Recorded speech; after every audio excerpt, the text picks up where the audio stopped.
Welcome, everybody. Good morning to another Cute for Teams, Champions Using Teams Effectively.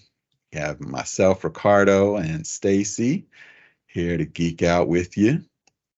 As I was scanning the names, I'm thinking I'm seeing most of the usual suspects, but if I am missing someone that's new, welcome. This is just all about coming and asking questions about teams, talking with fellow teams champions, teams evangelists, enthusiasts about best practices and things like that. So we're here for you.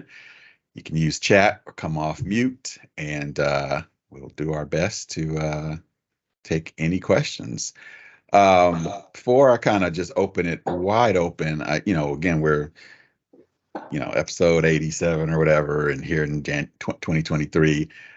If there are, I was kind of open the floor for any feedback in terms of, every week we try to come with the right content. But if you guys have thoughts or feedback, and feel free to use chat or come off mute about other things you'd like to see, other topics, are we hitting the right topics? Do we need some guest speakers or anything like that? I don't know.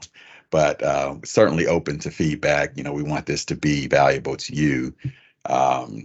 So again, as we're looking at, going into 2023, it's a good time to kind of throw that out there. Little self-reflection, little open to feedback. I love it. All right. That's what the new year's for.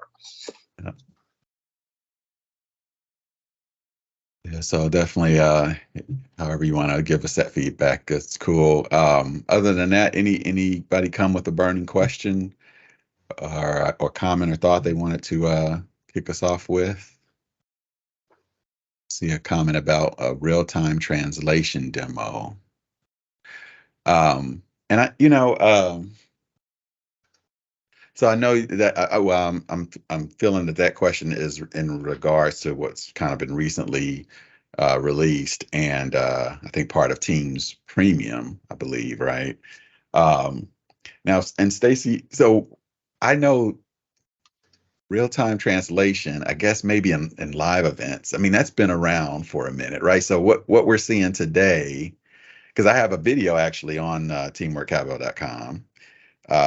Where I demonstrated, and it's like 2 years old. So all that said, I agree with you. Let's put that on the list. We'll do a demonstration of real-time translation. I might even maybe pull my Spanish out and see if it can translate to English. Well, that might be a disaster. It's been a while. But yeah, we can definitely look into that because for having a translator in a meeting so we can experience it. Yeah. I do have, as a nonprofit I work with, that is thinking about that same thing. A lot of the community that they serve have different languages, so they've been paying a separate company for live translators, but looking at how that might be able to serve them. So I agree. That's an interesting topic there. Okay, and then so I see another comment there in the chat. Yeah, I'm curious if Jim, I wonder if you have a guest account somehow on our tenant, because you've been around and participated in some of our webinars and things before. I wonder if, I don't know, I can't explain that, being prompted to switch tenants unless you were logging in from another persona, right, Ricardo? I don't think so, but I know. Yeah, I do have a guest tenant that was set up a while ago for the Health and Human Services group that was out there. But usually I just click on the link in the cowbell thing and it pops up. Mm-hmm.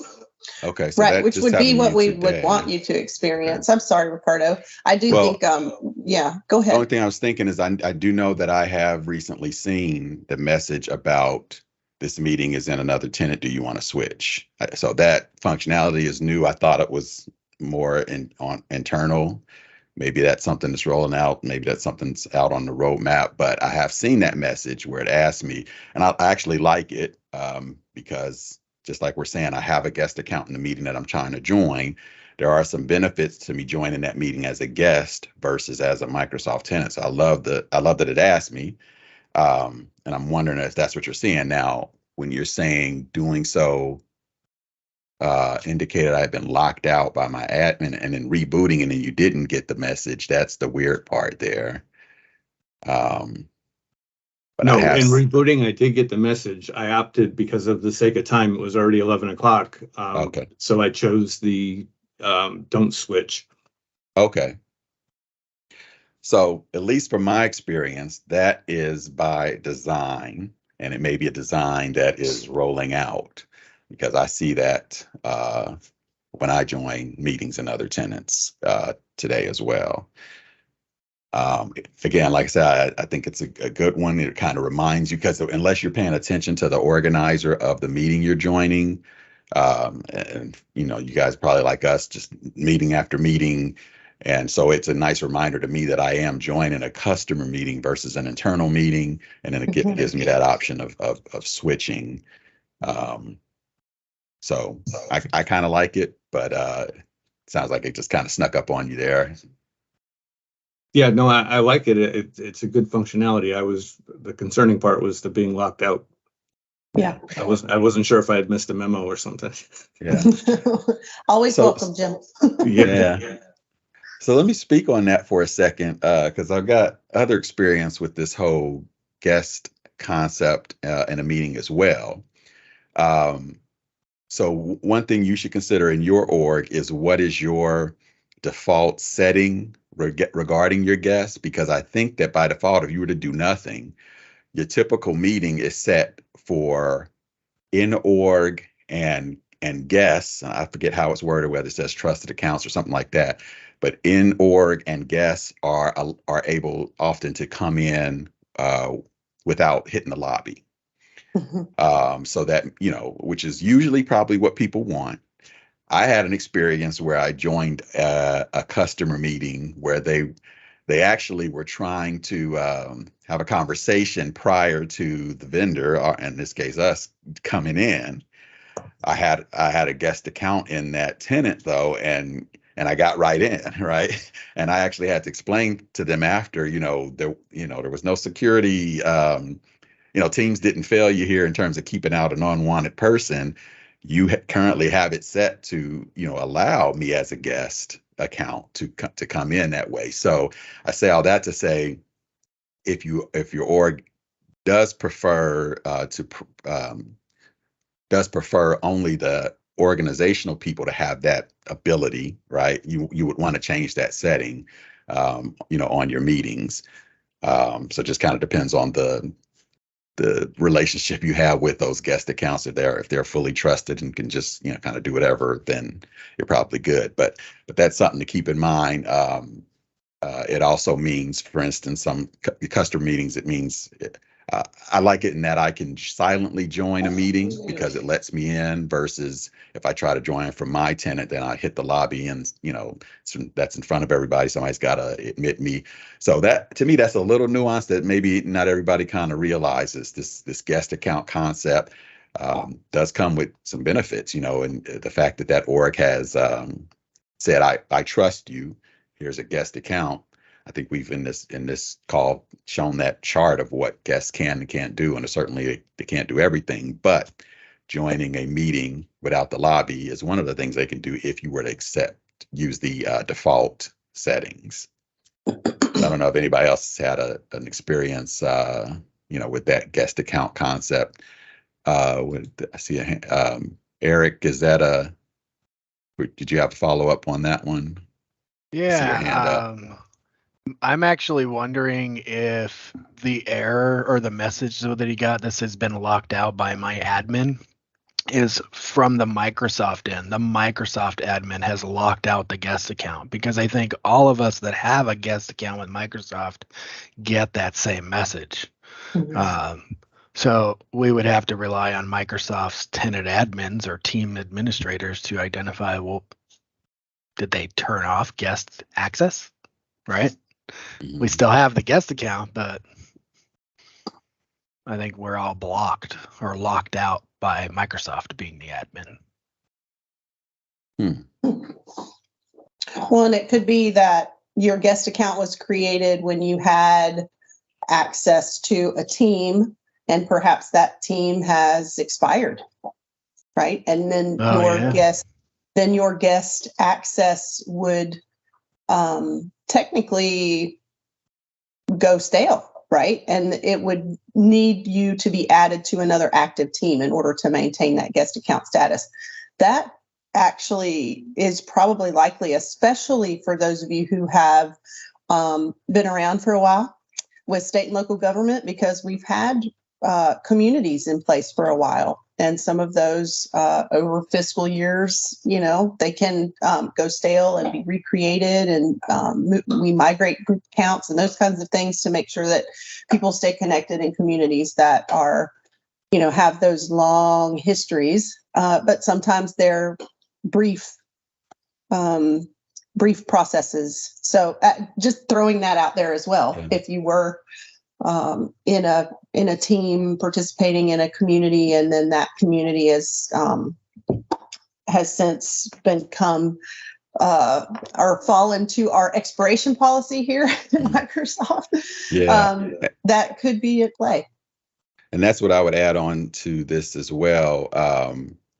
Reviewing your guest accounts is certainly a best practice.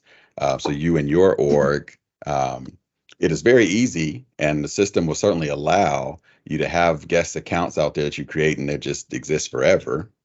But it's documented best practice, and we have actually tools that help you to review, Azure Active Directory and those guest accounts to decide if they are still valid.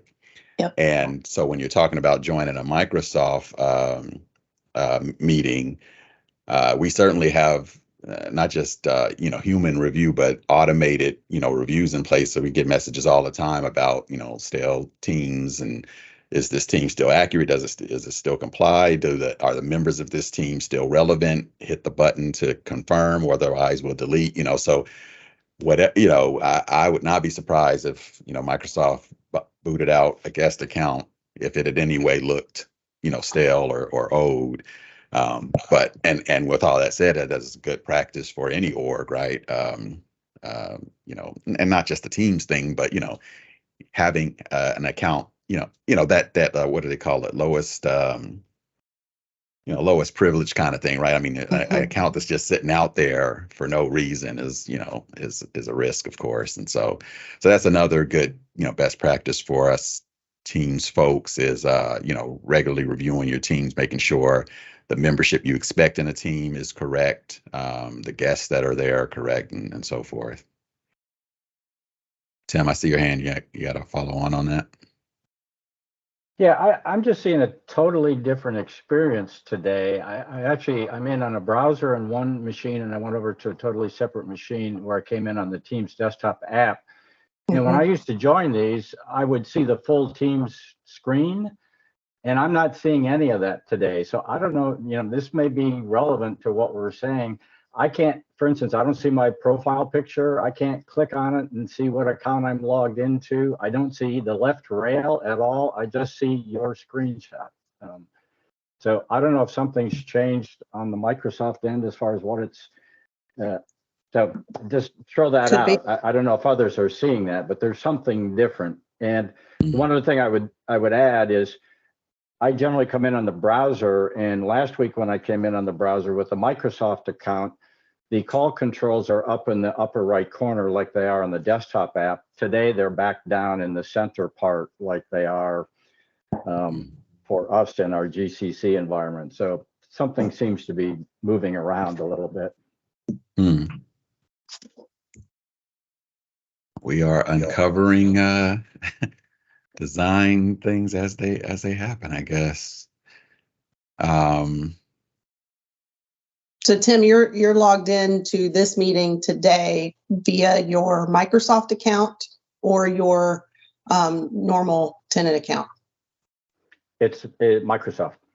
Okay. Yeah. Same with Melody and chat. She's done the same. She went ahead and logged out from her county account and joined with her Microsoft guest account and found that there was quite a bit of new functionality that she had as part of joining this meeting with a Microsoft guest account rather than her county account. I wonder if some of that's at play with yours too. Is it possible that you popped out this meeting and you actually have your Teams client minimized? Number one, on the browser, I certainly didn't, because I came in on an anonymous browser. Okay. When I look in the, I do on the desktop. I mean, I still have my State Department account open, but the weird thing on this is the only way I can tell is by actually looking at my name in the chat. Again, my profile icon is normally in the upper right corner. That's totally gone for this meeting. So it's a little hard to tell. I mean, I generally come in on the Microsoft account because I see a lot of things changing when I log in with the other thing, like last week, I had my profile picture, I clicked on it and there was an option that said channels 2.0. So it's clear to me when I log in with the Microsoft account, I'm seeing, a Teams version that is being worked on, or certainly different than what I see in GCC.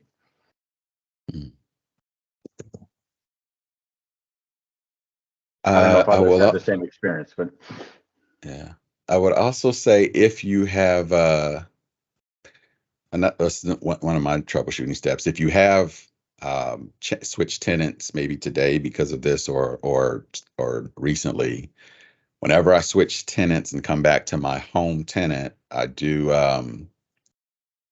check for updates and usually do a sign in, sign out. I don't know what the deal is there, but Teams doesn't feel right to me after I come back from a guest tenant back to home until I do those steps. So I see some wonky behavior sometimes. So I don't know if that might be the case here. But in general, that's my guidance for after switching the tenant. I would agree with that. And just for others on the call, I have seen that happen before where I have gone out to a different tenant. It could be a Microsoft or one. It's generally another third provider. I come back, I'm actually in the State Department tenant. I'm in a browser and I'm seeing all these new features that they stayed with me. You're right. And sometimes they'll stay for a couple of days and then they go away. But it's always a little strange because you see things and you wonder why they're there, and then they tend to disappear. But yeah, a sign in, sign out in the browser didn't always do it, but sometimes it took a day or so. Yeah. Probably stuff getting cached in the browser would be my guess. Yeah. Mm-hmm. So we may be seeing some functionality that has been rolled out recently causing today's issues, or could be something else. Because either I'm guessing not everybody in the meeting right now is having the same experience. So I'm guessing some of you came in as just as normal as any other time. So yeah, kind of hard to figure out exactly what's going on here. Let me just throw out one other thing, weirdness. So I told you I'm on an anonymous browser, and I don't see anything in the left rail. So like no chat, anything like that. I can go back over in a different browser window to my State Department account, and I can see the chat for this meeting. But I can't see I don't see the left rail in this meeting. It's almost like there's a totally different meeting setup right now, display where they've taken away the left rail and everything else. Yeah, so go ahead. Is that Melody speaking? Yeah. Because I was just go ahead. I was just gonna mention your chat there. Oh, okay, thank you. So I have it is a little bit different. So I have two different I guess views. So one is I can switch over and see like where I can see chats and Teams and things like that in my Microsoft account, which is a little bit different than when I look at it from my org account. And then in a separate window or a separate view is the meeting. And yes, I see exactly what he's saying. I do have the chat to this meeting in both places. So if I was to log back out or leave the meeting and come back in through my org, I would still see the chat there as well. So it is showing in both of my accounts for me. And if I just hover over my bottom toolbar, I can see the two different Microsoft views. So the one that has like the Teams and the chats in it, and then the other one where I can click on it to see the meeting. This is an interesting one just for all of us, Teams users. To me, this is kind of just pointing out the nuances here, right? Especially with us being in so many meetings these days and collaborating with so many people. Your home tenant versus your guest tenant, your browser versus phone versus desktop client. I think that's kind of what we're seeing here is the different nuances. Obviously, though, all of those scenarios work, but slightly different experience depending on on how you've joined, what device you're on. So that's interesting, and the fact that you have features rolling out to different platforms. Some the browser I think recently got a facelift to look more like the client. Mobile app, the desktop. We just mentioned channels 2.0 in the chat there. So it's a lot going on. It could be sometimes it's tough to be a team's champion. So I'm wondering if I'm seeing all of I see a hand up there. Is that Heather? Yeah. The other thing I wanted to say, this might be related to this, is I've noticed that the instant polls have been coming and going for the past month and a half or so. We saw them for a day, we played with them, tried to test them. The next day they were gone, and then they came back today on both the desktop client as well as the web app. So that I was wondering if that's still in the process of rolling out, or if it's out and it's something to do with our tenant. Because theoretically, the roadmap said they're launched, but we're not seeing them consistently. Was the launch date recently in the roadmap? I would have to go back and look it up. It was probably a month ago, right before the holidays. Yeah, my hunch is there was a ton in rolling out status. So I feel like it's probably the rollout related rather than your tenant related, but let me see if I can search for that really quickly. I found it. It was launched on 11/15/2022. Instant polls in apps and meetings for GCC, worldwide, standard multi-tenant, and GCC high. Okay. But you didn't. As I mentioned before, I review the roadmap every week. So yeah. Yeah, and it requires that typically to keep track of these rollouts and releases. So I'm grateful that you're in there and trying to keep a tab. I'm curious though. Let me look and see. So you said November. I wonder when it was last edited. Last modified is November 15th. This was instant poll. Okay. Yep, it's 96670 is the roadmap item, just if anybody else is curious. Yeah, that's perfect. I just landed on it myself. And this is what you're talking about here? Yeah, yep. So if you have polls in a Teams meeting and you go ahead and add it to the apps and polls the forms or polls depending on your branding, because the GCC is still branding as polls and commercials, or is still branding as forms and commercials branding as polls, in my experience. So once you add that, when you open the polls window at the very bottom, you should see the option to launch an instant poll. And so it doesn't have to be set up in advance. You could ask a question in here and say, for example, who loves Teams? And then put a heart or a broken heart icon. There you go. And it's just instantly out there instead of having to do all that manual setup in advance. But they come and they go. Sometimes they're there, sometimes they're not. Yeah, because this is my GCC tenant here. Yeah, I see them today in GCC, but there's no guarantee I'll see them on Monday. I was just curious if, like, because sometimes when I ask our Microsoft engineers are like, yes, it says it's launched, but it's actually rolling out. So I was wondering if you guys had any context on that, or if it might be related to the tenant thing we've been discussing this morning. Yeah, I have not heard this feedback from others.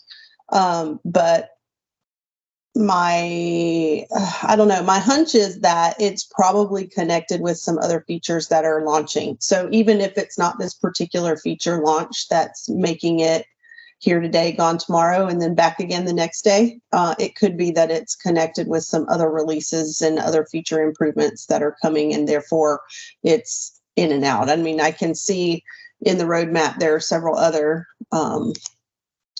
interdependencies. Tools. Yeah, I just wonder if that's not part of the issue. I think to have the peace of mind that I'm sure that you're seeking from even asking this question, our go-to answer is, you lean on creating a ticket and see if you can get the confirmation that there are dependencies that are causing this, or if there's something internal. But I don't see, if you've enabled the app and you do have it on some days, then it should not necessarily be a tenant issue. It should, I mean, that points to our rollout processes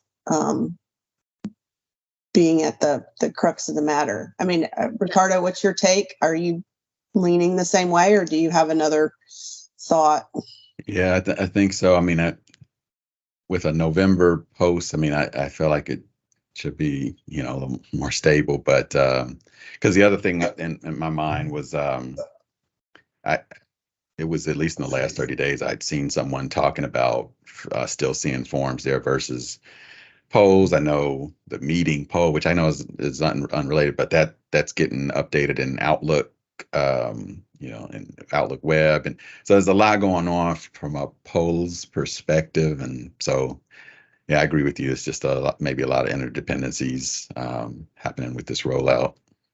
One last thing, Ricardo, I saw you playing with it. When we saw it in November, you could actually put a question in there before you click the yes, no heart. That seems to be missing now as well today. So you had to type in the chat, do you like Cute for Teams? And then you launched your poll. You used to be able to say right there in the instant poll, there was a box that allowed you to contextualize the yes, no. And that seems to be missing right now. Which I think further confirms, where something's up. Because that seems like that's definitely some missing functionality that kind of makes this instant polls not as valuable. So this is one to watch, I think. I also don't like that roadmap post has an update, an old update or modified date as well. So we'll have to figure out how to watch that. You might need to be outside of the roadmap. I don't know if we can maybe ask around internally about that one. So. Yeah, I mean, it's a nice to have feature. It's not critical, but I was just curious because we're waiting to update our documentation until it's stable. Yeah. And I will say, I mean, polls is for years really has been a high, a big ask from customers. And so, and in fact, every time I use it or I've seen it used, the feedback is great from audiences. They like having that, having those polls, seeing the real time results. So, I'd call it, more at a nice. I don't know. At this point, with so many meetings that we have, it's almost becoming like a must-have, right? I mean, depending on the kind of meeting, especially large meetings. So I'd really like this to get fixed. Mm-hmm. Yeah.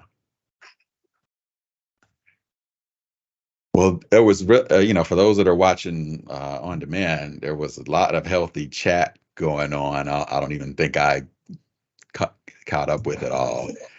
So hopefully we didn't miss anybody's burning question in the chat. We'll review it after, and we can follow it up on the next meeting. Do that.